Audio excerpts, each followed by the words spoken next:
De allí sin más quiero entrar al tema de que ya he venido predicando ya por 5 o 6 domingos. Este domingo anterior tuvimos un invitado que se llama Jorge, sí se llama, ¿verdad? Jorge Almejo, lo tuvimos hace 8 días, pero él nos habló de la misma línea del tema, ¿verdad? ¿Dónde está Dios en medio de la tormenta?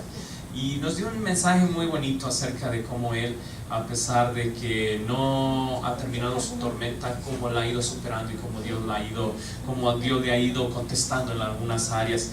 Y ya casi termino con esta serie, pero y déjame comentarte que la serie que viene va a ser la visión del encuentro de amor y amistad. Si tú quieres, va a ser a finales de mayo, el 25 de mayo para ser precisos. Si tú quieres saber más acerca de la visión de la iglesia, de por qué somos, a dónde vamos, no te pierdas esta serie de predicaciones que viene. Pero para ya casi terminar esta serie, he estado hablando acerca del círculo del dolor, que se compone de 6 etapas. De 6 etapas donde la inicial, en forma de resumen, la primera etapa se caracteriza por el shock, porque puede ser una tormenta en tu vida, ya sea de salud, o que alguien viene y en 5 minutos cambia tu vida, ¿no? Suponiendo un choque, o puede ser que te detectan o te dan el diagnóstico que tienes una enfermedad muy fuerte, una enfermedad terminal, o tantas cosas. Nuestra vida es tan frágil que cuando viene una situación difícil, una noticia difícil, lo primero que sucede en nuestra vida es el shock, es que estamos así como que no lo creemos. ¿Cómo me puede estar sucediendo esto a mí? Y sobre todo el que caemos en la negación, es la característica de la primera etapa, el negar, el que algo está sucediendo, decimos no puedo, esto no está sucediendo. La segunda etapa es la separación, cuando ya lo asimilamos, que lo que pasó en nuestra vida es una realidad, y entonces se caracteriza por un sentimiento de tristeza. La depresión es algo que caracteriza esta segunda etapa. La tercera etapa, pues empezamos a preguntarnos el por qué sucedió esto, y muchas veces entramos en una lucha con Dios, y hay un sentimiento de enojo porque sentimos que fue algo injusto. Entonces hablamos, todas estas predicaciones están en el internet, en YouTube, así que si alguna de ellas no te has perdido, las puedes ver allí. La cuarta etapa es la aceptación y rendición. Cuando yo empiezo a entender, y para estas etapas, la cuarta, la quinta y la sexta, tienes que tener a Dios en tu corazón bien presente, y porque te tienes que rendir, tienes que llegar al punto de aceptar que tú no eres Dios, que tenemos ciertas áreas que controlamos, pero la mayoría de las cosas en nuestra vida no tenemos control de ellas. De lo único que tenemos control es cómo respondemos ante la situación. Pero de repente vas en el freeway y alguien te choca, y aparentemente tú ibas haciendo todo bien, sin embargo no puedes controlar lo que hacen los demás conductores. Así en la vida tú vas haciendo tu parte lo mejor que puedes, y de repente sucede que alguien te ofende, o que alguien hizo algo, o que el pecado de otra persona te afectó a ti, y no puedes controlar lo que los demás hacen, pero sí puedes controlar tu reacción. Entonces tenemos que ir entendiendo que Dios es el arquitecto de nuestra vida, y en esta quinta etapa, que es en la que te voy a hablar hoy, empezamos a crecer a través de entender que Dios nos quiere hacer santos. ¿Y qué es esto de ser santos? Mira, ahí en tu bosquejo, todos tienen bosquejo, ¿verdad? ¿Sí? Ok. En la primera letra, el inciso A, es la clave de por qué Dios nos creó. Y el primer propósito por el cual Dios nos creó es para que sea semejante, a ser semejante a Cristo, para hacernos a la semejanza de Cristo. Ese es el primer propósito por el cual Dios nos formó, por el cual Dios hizo al hombre. Lo puedes ver allí en Génesis, ahí está en tu bosquejo, Génesis 1, 26 y 27, dijo: hagamos al ser humano a nuestra imagen y semejanza. Y Dios creó al ser humano a su imagen, lo creó a imagen de Dios, hombre y mujer los creó. Y aquí les subrayé: hagamos al ser humano a nuestra imagen y semejanza. Dios desde el principio de la creación ha querido que nosotros seamos como Él. Aquí cabe aclarar que no está diciendo lo que algunas religiones mencionan, de que tú eres tu propio Dios, o que tú vas a ser Dios, o que tú vas a ser un Dios chiquito, nada de eso.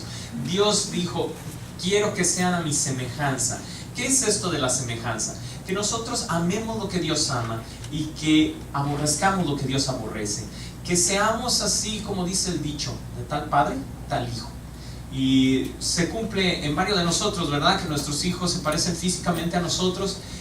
Pero no solamente Dios quiere que te parezcas físicamente, porque la imagen Dios te la dio, cuando naciste ya eras a su imagen, sino la semejanza. Esto habla del temperamento, habla de cómo reaccionas, de tus gustos, de la forma en la que hablas. De hecho, puede uno tener un hijo, pero si lo da en adopción, ese hijo va a hablar el idioma del hogar, del lugar donde se desarrolle. Es por eso que vemos a veces que hay niños que hablan puro inglés y los papás puro español. ¿Cómo fue posible? Es por con quién te relacionas, con quién inviertes tiempo, con quién te juntas, es cómo te vas a ir pareciendo. Entonces allí también podemos explicarnos cuánto tiempo pasan nuestros hijos con nosotros y cuánto tiempo pasan en la escuela, o peor tantito, llegan a la escuela y se sientan enfrente del televisor y casi no platican con nosotros, entonces pierden el lenguaje. Así Dios no quiere que tú pierdas la semejanza, que convivas con Él. Es por eso que es necesario tener siempre un tiempo devocional todos los días con Dios. Y no me voy a cansar de decirlo, todos los días. El tiempo, a veces decimos, es que no tengo tiempo. Todos tenemos tiempo para lo que es importante para nosotros. Y déjame nada más te lo demuestro. Espero que aquí, pero casi todos se bañan todos los días, ¿verdad? Por eso sí tienen tiempo, ¿verdad? Sí, porque si nada. Y entonces, ¿cómo puede ser que sí gasto 10 minutos o 15 minutos o 5 minutos, lo que te tardes en bañarte, y no pasamos tiempo leyendo la Biblia, comiendo? Ah, ¿verdad? Allí sí, no, es que no tengo tiempo, llevo 3 días que no como. Sí, güey. Pero espiritualmente nos damos el lujo a veces de decir, ay, esta semana no leí la Biblia. Tenemos tiempo para lo que es importante.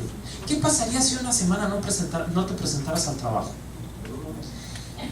Pues ya tendrías todo el tiempo que necesitas, ¿verdad? A veces esa mentalidad tenemos de que las cosas de Dios, como no vemos a Dios, no son tan importantes, pero el trabajo sí. Y hay veces que nos cuadramos más ante el patrón de nuestro trabajo que ante Dios.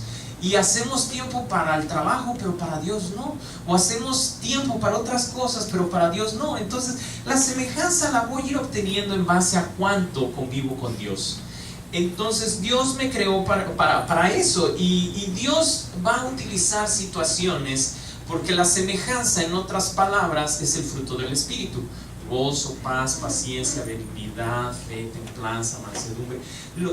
Las 9 manifestaciones del Espíritu Santo, esa es la semejanza. Eso es lo que Dios quiere que tú, que así sea tu carácter. Que seas una persona con templanza, con amor, con paciencia. ¿Y cómo va logrando eso Dios? Cuando tú quieres paciencia, pues Dios te pone en situaciones de impaciencia, ¿verdad? Porque así es como funciona la cosa. Y muchos dicen, no, yo por eso no oro por paciencia. Déjame decirte que de todos modos, o sea, Dios va a formar en ti la semejanza de Cristo si tú lo dejas. Y mejor que lo dejes, porque si no te pareces a Cristo, ¿a quién te pareces? Ay, ya no nos gustó, ¿verdad? Sí, pues si Dios es tu Padre, te pareces a Él. Si no te pareces a Él, así como la canción de Sorullo, ¿verdad? Bien preocupado. Oye, Sorullo, no es el único. Sí, a ese salmo tan tremendo, ¿no? Aquí a lo que voy es que hay veces que físicamente hoy sí se parece a mí, pero espiritualmente, si no te pareces a Dios, obviamente dijo Jesús, si no juntas conmigo, entonces esparces. Aquel que es amigo de Dios se constituye enemigo del mundo, y al revés, aquel que se constituye amigo del mundo se constituye enemigo de Dios. No hay de otra. O te empiezas a parecer a Dios, y entonces empezamos a enfrentar nuestra realidad de decirle a Dios, pues aunque no me espanta el pedirte que sea paciente, dame esa paciencia. Y entonces Dios va a empezar a utilizar situaciones de impaciencia. Suponiendo le pides a Dios amor, y te va a poner en situaciones con personas que son difíciles de amar. Pero tenemos una gran promesa en Romanos 8:29. Ahí está en tu bosquejo. Dice, porque a los que antes conoció también los predestinó, y aquí le subrayé, es donde me quiero enfocar, para que fuesen hechos conforme a la imagen de su Hijo, para que Él sea el primogénito entre muchos hermanos. O sea, Dios quiere. Obviamente no te va a forzar, Dios te dio algo que se llama voluntad y Él va a respetar esa voluntad, pero tienes que poner de tu parte. Y entonces aquí empieza el inciso B. El inciso B, Dios utilizará 4 cosas para ayudarte a ser a su semejanza. ¿Y cuáles son estas 4 cosas? Dios utilizará, número 1, a su Espíritu Santo.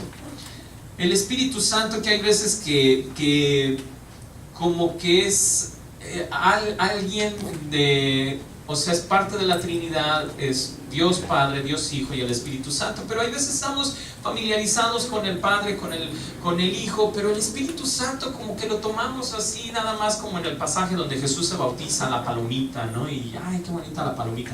Pero déjame decirte que el Espíritu Santo es el que hace posible gran parte de tu vida. ¿Por qué? Porque dice la palabra que el Espíritu Santo, dijo Jesús, conviene que yo me vaya para que el Espíritu Santo venga, porque Él les enseñará y les recordará todo lo que yo les he explicado. Entonces todo lo que yo he hablado, dice Jesús. Entonces el Espíritu Santo, por otra parte, también dijo Jesús, Él es el que los convencerá de pecado, de justicia y de juicio. Entonces el Espíritu Santo te enseña y también te convence. Nadie, ningún ser humano puede convencer a otro. No tenemos esa capacidad. Ahora sí que tratamos de hacerlo, ¿verdad? Y poniendo manos en el cuello allí. Hay veces que así pasa, ¿no? Queremos convencer a nuestro prójimo, sobre todo a los de nuestra familia, ahorcándolos, ¿no? Pero el Espíritu Santo es el que hace esa función. Entonces yo tengo que hacerme un ladito y dejar por fe, aunque yo no veo al Espíritu Santo, creer que Él es el que va a convencer a los demás, no yo. Entonces no me voy a enfocar en explicar cada uno, nada más los voy a mencionar, pero el último sí. Así que en futuras ocasiones hablaré más acerca del Espíritu Santo. Pero Dios utiliza 4 cosas para ayudarte a ser a su semejanza. La primera, el Espíritu Santo; la segunda, su palabra. Y aquí, como te mencionaba, es necesario tener un tiempo devocional e ir leyendo la Biblia en forma ordenada. No se trata de la cantidad, sino que la entiendas. Y si no la entiendes en alguna versión, o no la entiendes en inglés, o no la entiendes en español, utiliza varias versiones. Ahora con la tecnología en el celular ya tienes la bendición. Si no tienes smartphone, pues ya sabes qué pedir de cumpleaños. Pero es una gran bendición. Ahí tienes... En la versión que yo utilizo son 13 versiones en la aplicación que utilizo, y no se digan en inglés, ¿verdad? Tienen un montón. Así que Dios va a utilizar la palabra, el tiempo y sobre todo lo que vas poniendo por obra de la palabra. Número 3, Dios utiliza a otras personas. Aquí ya se va poniendo interesante la cosa, ¿verdad? Dios va a utilizar a otras personas para hacerte a su semejanza. Y como te digo, hay situaciones de impaciencia, hay situaciones de falta de amor, donde pues Dios las permite a tu vida para que tú crezcas y vayas desarrollando la semejanza de Cristo. Y en esta última es donde me quiero enfocar. Dios utiliza los problemas. Dios va a utilizar los problemas para que seamos a su imagen y semejanza. No solamente a su imagen, sino también a su semejanza. Y te voy a leer cuatro pasajes bíblicos, y este es el primero. Mira, 2 Corintios 4, versos del 8 al 18. Por todos los lados nos presionan las dificultades, pero no nos aplastan. Estamos perplejos, pero no caemos en la desesperación. Es Pablo el que está escribiendo esto. Somos perseguidos, pero nunca abandonados por Dios. Somos derribados, pero no destruidos. Mediante el sufrimiento, nuestro cuerpo sigue participando de la muerte de Jesús, para que la vida de Jesús también pueda verse en nuestro cuerpo. Ay, se lo subrayé, ¿no? Es cierto, vivimos en constante peligro de muerte porque servimos a Jesús, para que la vida de Jesús sea evidente en nuestro cuerpo que muere. Así que vivimos de cara a la muerte, pero esto ha dado como resultado vida eterna para ustedes. Es por eso que nunca nos damos por vencidos, aunque nuestro cuerpo está muriéndose. Nuestro espíritu va renovándose cada día. Y aquí subraya esta parte. Pues nuestras dificultades actuales son pequeñas y no durarán mucho tiempo. Sin embargo, nos producen una gloria que durará para siempre, y que es de mucho más peso que las dificultades. Así que no miramos las dificultades que ahora vemos. En cambio, fijamos nuestra vista en cosas que no pueden verse. Pues las cosas que ahora podemos ver pronto se habrán ido, pero las cosas que no podemos ver permanecerán para siempre. Dios permite los problemas, y esta frase me gustó, te la voy a repetir varias veces. Dice esta frase: Dios no está tan interesado en tus circunstancias como en tu carácter. Dios no está tan interesado en cambiar tus circunstancias como está interesado en cambiar tu carácter. ¿A qué voy con esto? Este texto viene hablando, Pablo mismo estaba pasando problemas y problemas que le estaban cambiando su carácter. Pero muchos de nosotros vienen los problemas y le pedimos a Dios: Señor, quítame este dolor que me está molestando, quítame esta situación que me hace la vida imposible. Pero no volteamos a ver que gracias a eso está cambiando nuestro carácter. Y si lo volteamos a ver, hay veces que el dolor es tan grande que le decimos a Dios: no me importa mi carácter, Señor, nada más quítame esto. Y ya después le vemos cómo le hacemos con el carácter. Pero tú, déjame enojón, o déjame con tendencias de depresión, déjame como estoy, Señor, pero quítame este dolor que me tortura. Dame trabajo, suponiendo si tu tormenta es económica. O Señor, ayúdame a este problema que tengo familiar, a resolverlo, o el problema en el trabajo, o la situación del carro. Pero no volteamos a ver que Dios permite los problemas porque Él lo que quiere es cambiar mi carácter. Entonces, cuando viene el problema, no te enfoques tanto en tus circunstancias, sino date cuenta que lo que Dios quiere es transformar tu carácter, y que poco a poco vayas volteando a ver qué fue lo que hiciste mal y qué fue lo que hiciste bien. Porque cuando lo importante es superar el problema, ya que pasó el problema, ya pum, lo echamos allá al cajón del olvido y no nos acordamos al siguiente problema los milagros que Dios hizo en el pasado, o los errores que cometí en el pasado. Y entonces vivimos en un ciclo de pedirle a Dios que me cambie mis circunstancias, pero no nos damos cuenta cómo vamos avanzando en nuestro carácter. Es como en la escuela. En la escuela, primer grado, segundo, tercero, cuarto, pero si nada más vamos a echar relajo a la escuela, lo único que ponemos atención es que el maestro se salga del salón. No sé si a algunos les pasaba que el maestro se salía del salón y híjole, ¿qué son? Echamos relajo y nos paramos en la banca y andamos brinco y brinco y ay, viene el examen, ay, ¿a quién le copio? Y ahí andábamos pasando, ay, el examen, tengo que copiarlo. Y pasábamos de panzazo porque le copiamos al de al lado, pero no nos íbamos dando cuenta de que el objetivo de ir a la escuela era aprender, no echar relajo. En el momento nos la pachanguemos bien de aquellas, pero ya que salimos a la vida real, chispas, ¿con qué se escribe? Bueno, ¿con B de burro o con B de vaca? Y entonces en lo escolar no hay problema, pues, o sea, a comparación de lo eterno. Si no entendemos en nuestra vida por qué Dios pasa los exámenes, por qué nos pone exámenes y andamos buscando copiarla de al lado, entonces cuando lleguemos a la eternidad, allí sí vamos a tener un problemón, porque no nos dimos cuenta que esos problemas, esas pruebas eran para cambiar mi carácter. Entonces no me iba nada más pasando, tratando de superar la dificultad y ay, ya me deshice de ese problema. Ve analizando que todo en tu vida es permitido por Dios, y que cuando tú le entregaste tu vida a Cristo, Dios lo tomó muy en serio, y Él no se olvida ni por un instante que tú quieres ser su hijo, y que para eso Dios tiene que darte la semejanza, y para eso son los problemas. Mira 1 de Pedro 4:12. Este texto no me gusta. 1 de 4:12 no me gusta. Dice: queridos hermanos en Cristo, no se sorprendan si tienen que afrontar problemas, que pongan a prueba su confianza en Dios. Eso no es nada extraño. O sea, me está advirtiendo que voy a tener problemas y que no me sorprenda. Cuando yo recién me convertí a Cristo, hubo quienes me prometieron que si yo daba mi vida a Cristo, mis problemas iban a acabar. Ay, qué triste, ¿verdad? Qué bueno fuera. Si a ti también te vendieron con eso, con esa situación, que tú asistieras a alguna iglesia, a algún lugar, déjame darte la triste noticia de que no. Cristo mismo tuvo problemas. Cristo mismo pasó soledad. El Hijo de Dios pasó traición, situaciones de menosprecio. Nadie le dio las gracias. Tuvo carestías, tuvo al final una muerte horrible, y era el Hijo de Dios. ¿qué nos esperamos nosotros?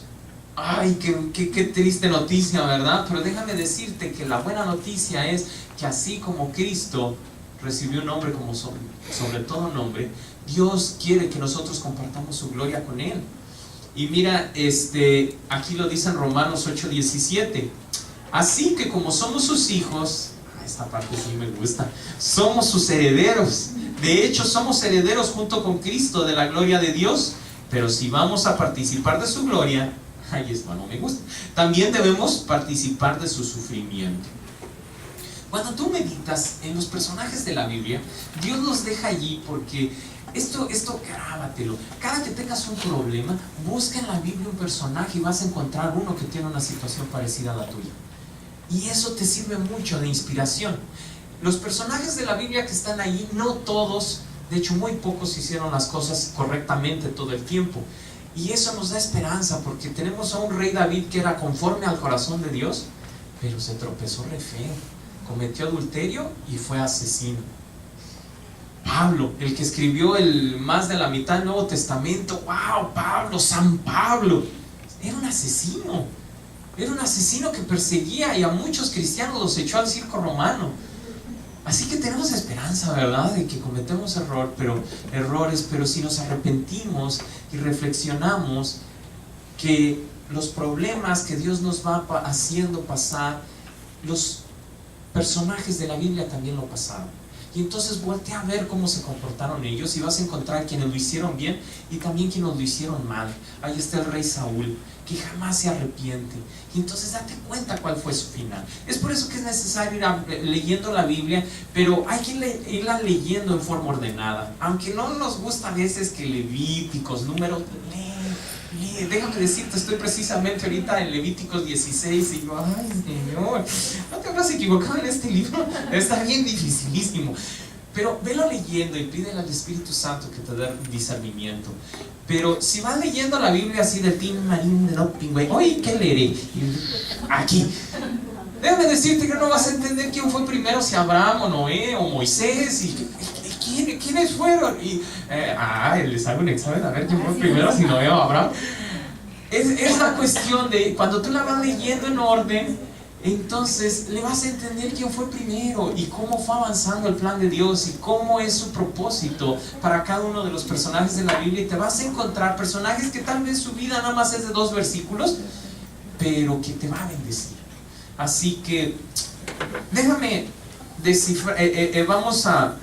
Y te mencionaba esto de los personajes bíblicos porque Dios bien pudo librar a José de que sus hermanos lo vendieran. ¿Por qué Dios no lo hizo?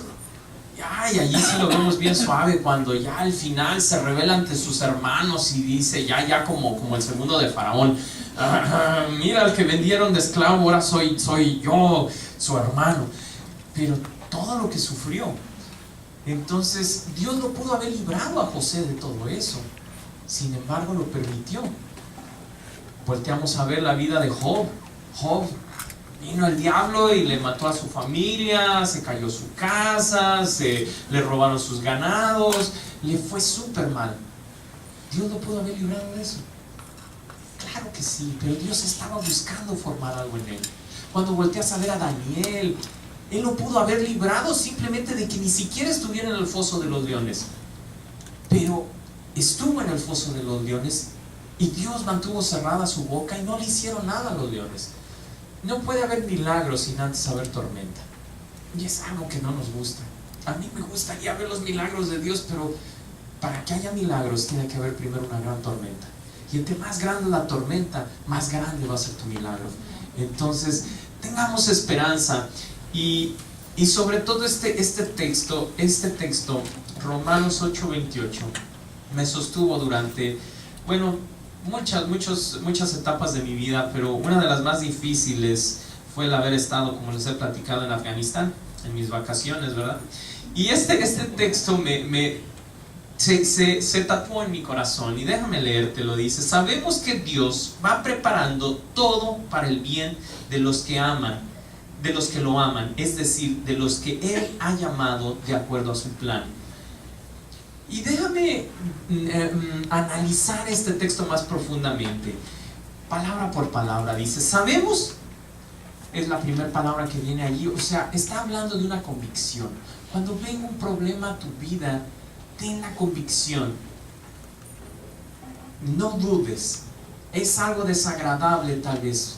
No entiendes en el momento por qué está pasando, pero ten la convicción de que Dios lo va a transformar para tu bien. Que Dios es alguien que es capaz de agarrar muchas cosas malas que han venido a tu vida y transformarlo en algo bueno. Él es el único. El único. Cualquiera puede agarrar algo bueno y transformarlo en algo bueno. Pero Él es el único que puede agarrar todas las situaciones malas. La falta de amor de tus padres, el que tus hermanos te trataron mal, el que no tienes empleo, el que tuviste alguna enfermedad, tu baja autoestima, cualquier cosa, o todas juntas, y Dios la puede transformar en algo bueno. Pero dice aquí, ¿sabemos qué? Que Dios es la segunda frase, que Dios, o sea, no soy yo tengo que descansar, hacer mi parte. Dios es el arquitecto de mi vida. Se dice fácil, pero cuando Dios empieza a darte forma, como el alfarero, es cuando uno a veces se revela, ¿no? Mantente con fe. Mira la siguiente frase, dice, va preparando todo.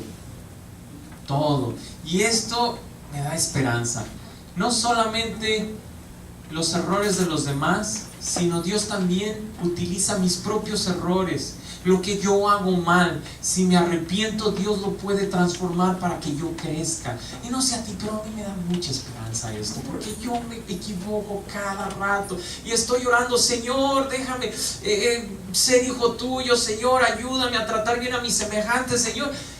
Y media hora después ya me enojé con mi esposa, o ya me enojé con mi mamá, o ya le grité a mis hijos. Sí, también soy humano. Pero este texto me llena de esperanza, porque dice, va preparando todo. Mientras tú te arrepientas, mientras arrepentimiento, ¿qué es? El que no quieras volver a hacerlo y te esfuerces por no volver a hacerlo. Ciertamente vamos a pecar, pero que sea por cosas diferentes. No caigas en el mismo pecado una y otra vez. Esfuérzate, arrepiéntete y date cuenta que eso que haces te produce placer por un pequeño instante, pero a largo plazo te va a traer mucho dolor. Las cosas de Dios, por otro lado, en el momento se te hacen difícil. Dice Gálatas 6:9, no te canses de hacer el bien, porque a su debido tiempo, si no desmayas, vas a cosechar. No te canses de hacer el bien. Es cansado, pero el placer es a largo plazo. Entonces Dios va preparando todo. Y luego la otra frase dice, para el bien. Dios es capaz de tomar lo malo y hacerlo algo bueno. Y déjame, te pongo un ejemplo aquí para el bien. Bueno, déjame terminar la frase. Dice, de los que lo aman. Esta parte es clave, porque se malinterpreta. Esta clave dice, de los que lo aman. No todo les ayuda bien a todos. Los que no han aceptado a Cristo, esta promesa no se cumple. Porque dice allí, a los que lo aman. O sea, si yo amo a Dios, todo me va a ayudar a bien. Pero no es mi concepto de amor, porque muchas veces, y lo cantábamos, no me dejo llevar por sentimientos, no es por lo que veo, estábamos cantando, creo en ti, decíamos, ¿verdad? Analizando eso, no es mi concepto de amor, es el concepto de amor de Dios.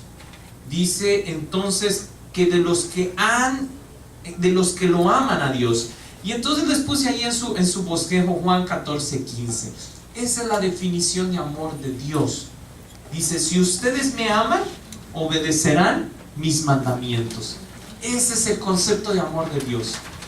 Porque yo puedo decirle, Señor, te amo, pero no obedezco sus mandamientos. Entonces todo me va a ayudar a bien si yo amo a Dios, pero lo amo de acuerdo al concepto de Dios, obedecer sus mandamientos. Y entonces déjame volver aquí a que Dios va preparando todo para mi bien. Con este ejemplo a mí me quedó muy muy claro. Yo creo que ya algunos de ustedes me conocen lo suficiente y saben que a mí me gusta mucho comer. A mí me gusta mucho comer. Y hay a quienes les gustan las cosas, bueno, mi esposa en particular, su deleite es el limón con chile y que se hacen las zanahorias con limón con chile y sal, y lo que es así. Pero para mí es lo dulce, y sobre todo no solo los dulces, no tanto, sino el pan dulce. Ese es amén, ¿verdad? Ese es mi talón de Aquiles. En particular el pastel. Y no está aquí Betty, ¿verdad? Entonces vamos a aprovechar que no está Betty. Pero Betty fue quien me presentó al pastel tiramisú. Yo no conocía esa delicia de pastel. Había vivido como 37 años sin haber tenido un contacto con el pastel tiramisú. Y entonces ella me lo presentó el año pasado y tuvimos así un enamoramiento el pastel y yo. Y estuvimos allí, Y entonces el pastel, cuando lo analicé, dije, bueno, ¿de qué está hecho el pastel? ¿De qué se compone? Y no el pastel tiramisú, sino un pastel sencillito que uno aprendiera a hacer. Es más triste que estoy pensando seriamente en aprender a hacer pastel para hacer mis pastelitos, pero se compone básicamente de 6 ingredientes, que es el huevo. Las que son cocineras, si estoy olvidando de algún ingrediente, perdónenme la vida. Es el huevo, la harina, la sal, el aceite, el azúcar. Básicamente, ¿no? 6 ingredientes. Me faltó uno, ¿verdad? La levadura, para que se esponje. ¿Cómo me puedo olvidar de la levadura? Que es tan la que nos esponja. Por eso la quería olvidar, ¿verdad? Porque se esponja el pastel, pero también nos esponja a nosotros. Sí, no me dejen solo, que nada más yo no, a todos nos esponja, dice. Entonces es huevo, harina, sal, azúcar, levadura y aceite. Y entonces cuando tienes estos ingredientes, y ¿cuántos de nosotros somos desesperados? Ay, yo soy, no levanten la mano, pero yo soy bien desesperado. Y entonces tú como ya rápido quieres hacer, ¿te has comido alguna vez el pastel crudo que no se terminó de cocinar? Ay, feo, ¿verdad? ¿Y qué si te quieres comer los ingredientes por separado? El puro huevo, así como Rocky en la película, así, el huevo crudo. No, ¿verdad? Para nada. La harina, no, pues me ando ahogando, ¿no? Como dicen allí, comiendo pilones. Ay, ya, olvídalo. La harina, pinole, era pinole. Así la harina, ¿no? Uno se anda ahogando, ¿no? Cuando te quieres comer la sal solita, pues no gusta tanto, ¿verdad? Con poquito te empachas. El aceite, no, hombre, el aceite te lo tomas solo y ya córrele al baño. El azúcar es lo único bueno, ¿verdad? Es lo único bueno, el azúcar por sí sola. Y la levadura, no, pues para qué te platico la levadura solita. Pero cuando los mezclas, y la clave está, los metes al horno, entonces te va a dar algo delicioso. Algo así es nuestra vida. Hay veces que no nos gusta la situación así parecida al huevo, sabe media amarga, ay, esta situación en mi vida, y no la entendemos. ¿Por qué tuve los padres que tuve? ¿Por qué me trataron feo en la escuela? Me pegaban, ahora la moda, ¿no? La palabrita de moda, el bullying, ¿no? Yo cuando la escuché dije, ¿qué es eso? Pero bueno, nos hacían siempre el feo en la escuela, ¿no? Y nos poníamos apodos, o tú eras el que ponías apodos, no me digas, pero el que haya sido, ¿verdad? Pero situaciones feas en nuestra vida, cosas tan amargas como sería el aceite, que pasan situaciones, o la sal, que tú no entiendes por qué en tu vida pasó lo que pasó, que cuando eras niño alguien te abusó, o situaciones de que te quedaste huérfano, situaciones tan feas. Pero conforme vas dejando que Dios, y le dices a Dios, toma mi vida, Dios toma todos esos ingredientes, lo triste está es que te mete al horno, pero cuando sale un pastel hermoso. ¿Cuál es el pastel? El pastel es tu carácter. Ese es el objetivo de Dios. Volviendo a lo que les decía al principio, hacerte a su semejanza. Ese es el objetivo. Y entonces todas las situaciones que hay en tu vida que no has entendido, tú entrégaselas a Dios. Y Él es el único que toma esos 6 ingredientes. Tristemente tiene que haber horno, pero se transforma en un pastel. Y entonces empiezas a darte cuenta que ya no eras la persona de antes, ya no eres, que ahora eres más paciente, o que tienes más fe, que ya eres más amoroso, o que eres...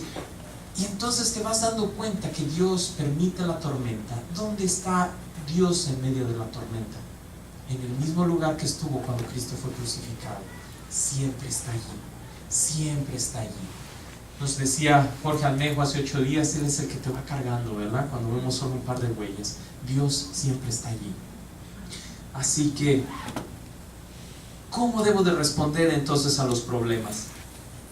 Nada más te voy a dar rápidamente tres puntos. ¿Cómo debo de responder ante los problemas?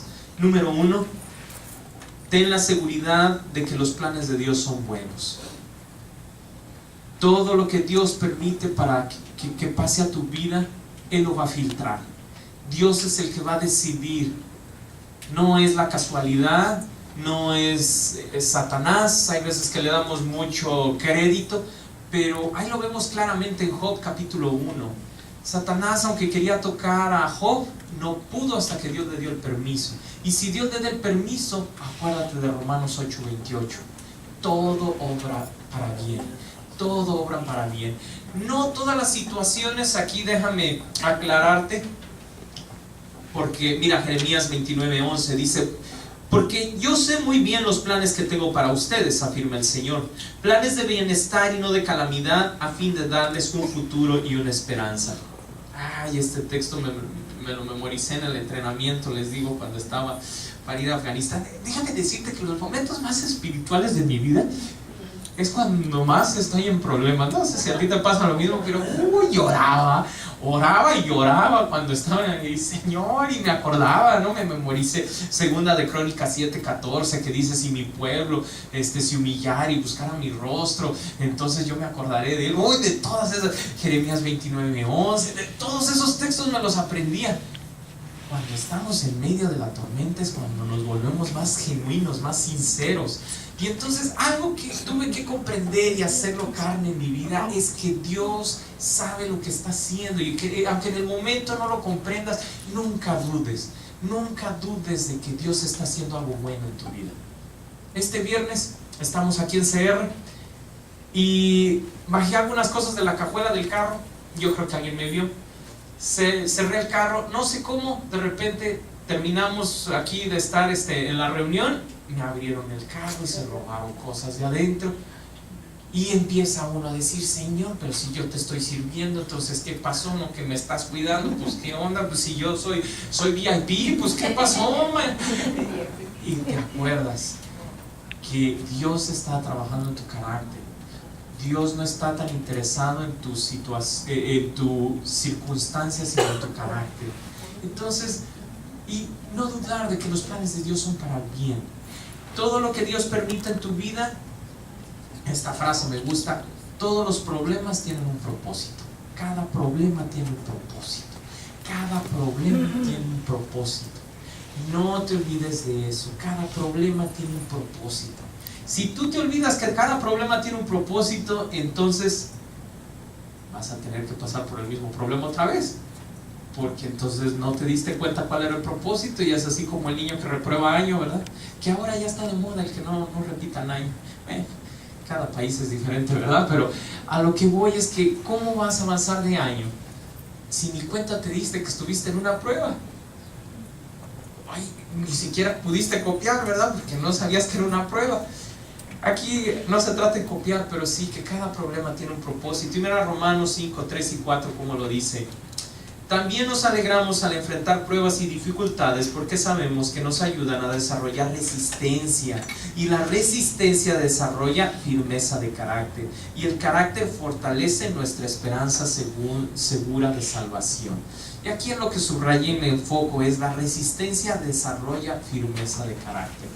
Los problemas, si tú los vas asimilando bien y vas caminando con un propósito en Cristo, te van a ir haciendo crecer.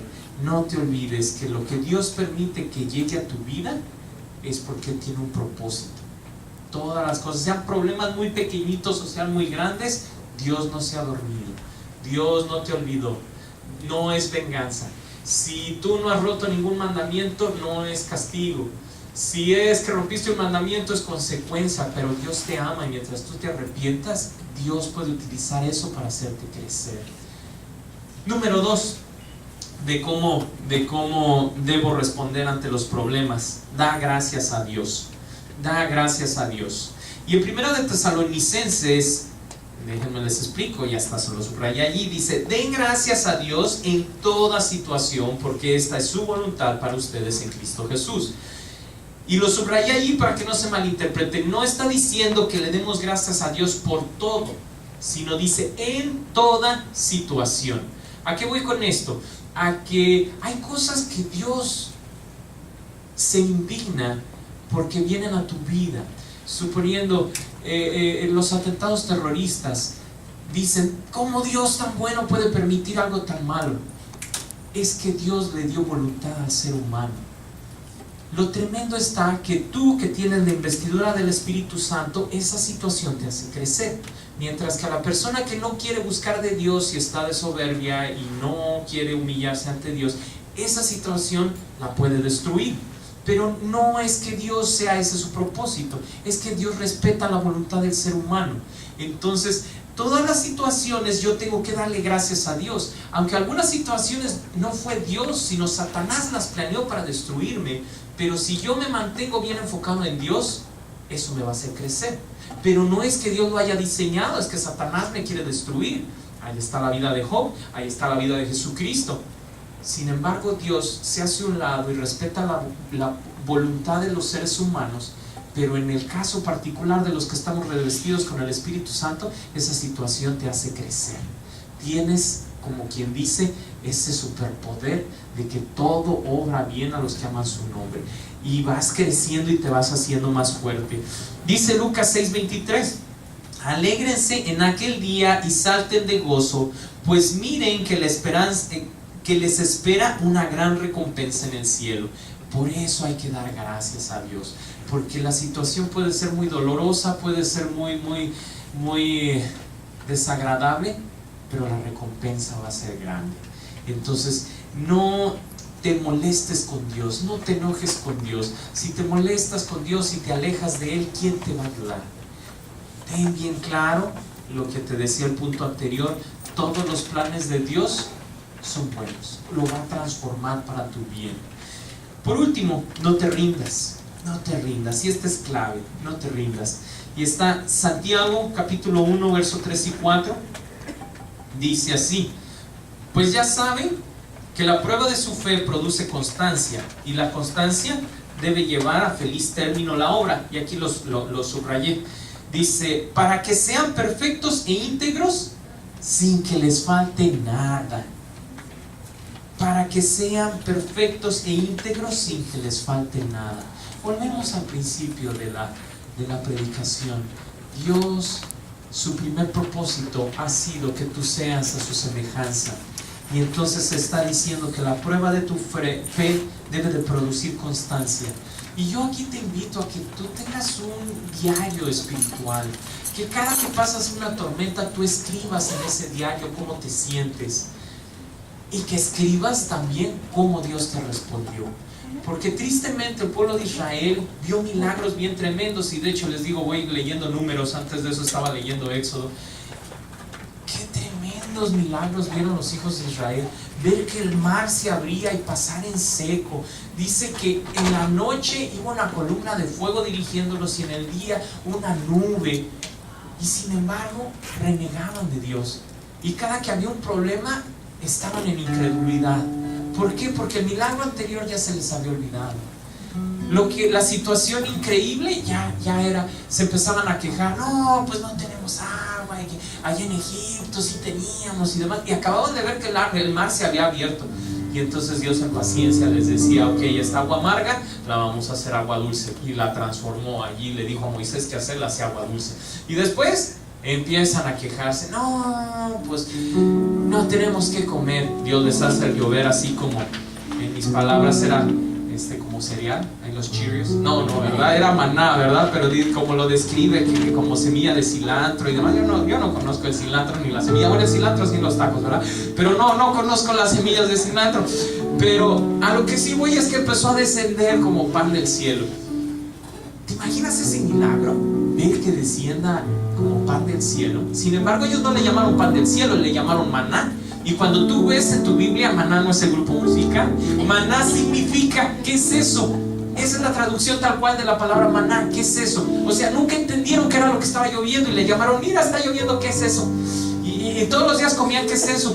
Y no se daban cuenta que era el milagro de Dios, o no se quisieron dar cuenta. De allí ya Dios les hace el milagro, y en lugar de escribirlo en las tablas de su corazón, ay, ahora queremos carne, ay, allá en Egipto teníamos las ollas de carne.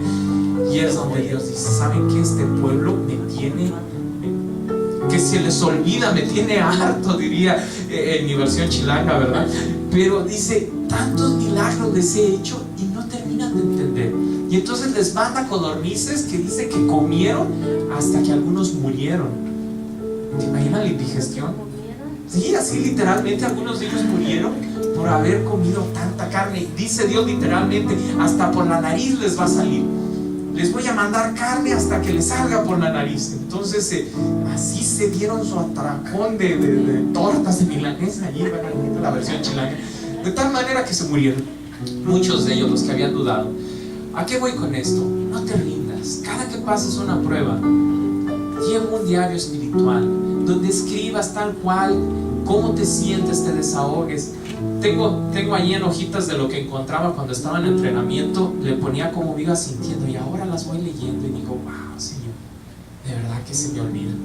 Los días difíciles, por forma de cómo funciona nuestra mente, mecanismo de protección, le llaman ahí los psicólogos, le llaman memoria selectiva. Que lo malo tratas de eliminarlo porque te causa dolor. Y entonces, ya sea tu infancia o tu vida con alguien, tratas de acordarte nada más de lo bueno. Y entonces eso se le llama memoria selectiva. Cuidado con eso. Es necesario también acordarnos de lo malo, para acordarnos de cómo nos sentíamos y no ser malagradecidos y no rendirnos. No ser como el pueblo de Israel, que después de tanto milagro uno tras otro, al final terminó fuera de la tierra prometida, porque no se dejó formar a su semejanza.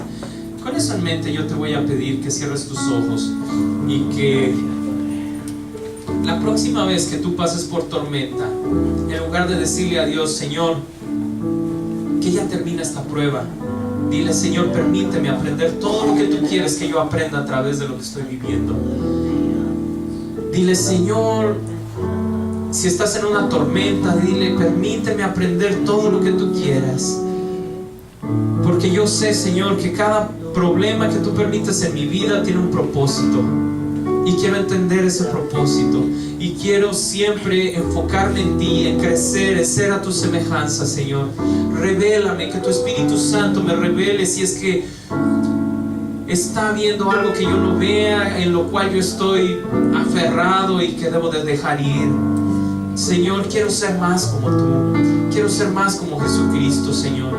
Ayúdame, porque sé que yo no puedo controlar las tormentas que vengan a mi vida, pero sí puedo controlar la reacción que tengo hacia ellas. Padre, que las tormentas no me destruyan, que las tormentas no me definan, sino que las tormentas me hagan crecer. Padre, quiero crecer, quiero ser a tu imagen. Quiero que lo que vivo, Señor, el día de mañana, cuando llegue a tu presencia, me puedas decir, bien hecho, siervo fiel y prudente, en lo poco me fuiste fiel, entra al gozo de tu Señor. Señor, quiero ser agradable a ti, Padre.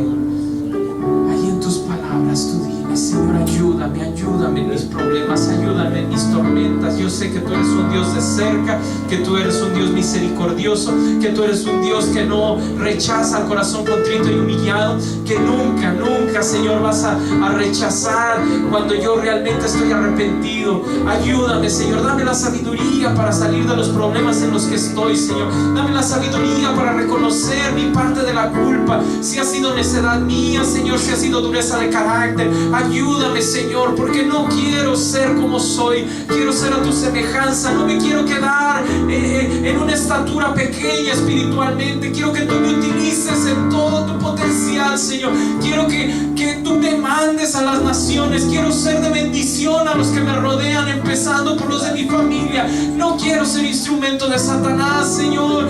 No quiero ser yo quien los lastima. No quiero ser yo quien hace sentir mal a mis seres queridos, Señor. Yo los amo